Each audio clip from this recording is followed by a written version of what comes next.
Hello everyone, welcome to my channel once again. Ngasi day na nahan akogi foil balloons ki adugi han bagi na half khre kamaina foil balloons kaangani na ngasi na amuk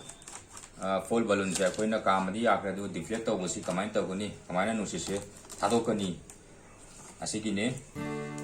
asigi je masana magi straw yarakpaduna dum yabane ado ai di straw do kan tawre du na ina straw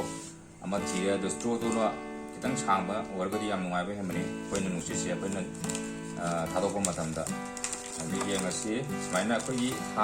ꯉꯁꯤ ꯍꯥꯟꯈꯤꯕ ꯃꯐꯝꯗꯨꯗ ꯆꯞ ꯃꯥꯟꯅꯅ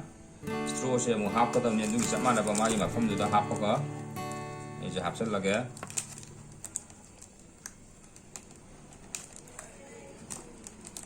ꯃꯥꯒꯤ ꯁꯤꯒꯤ ꯃꯐꯝꯗ ꯍꯥꯞꯆꯟꯈ꯭ꯔꯅꯤ ꯍꯥꯞꯆꯜꯂꯒ ꯈꯤꯇꯪ ꯁꯥꯡꯅ ꯑꯗꯨꯝ ꯑꯩꯈꯣꯏꯅ ꯍꯥꯞꯆꯟꯕꯒ ꯈꯔ ꯀꯥꯕꯨ ꯁꯤꯗ ꯑꯗꯨꯝ ꯐꯥꯎꯔꯛꯄ ꯅꯨꯡꯁꯤꯠ ꯁꯤ ꯇꯥꯔꯦ ꯅꯨꯡꯁꯤꯠ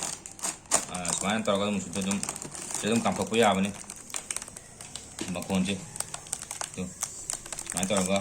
ꯑꯗꯨꯅ ꯁꯨꯃꯥꯏꯅ ꯅꯨꯡꯁꯤꯠꯁꯦ ꯂꯣꯏꯅ ꯂꯧꯊꯣꯛꯑꯒ ꯑꯃꯨꯛ ꯔꯤꯌꯨꯁ ꯇꯧꯕꯒꯤ ꯑꯩꯈꯣꯏꯅ ꯑꯃꯨꯛ ꯗꯔꯀꯥꯔ ꯂꯩꯀꯥꯟꯗ ꯑꯃꯨꯛ ꯔꯤꯌꯨꯁ ꯇꯧꯕ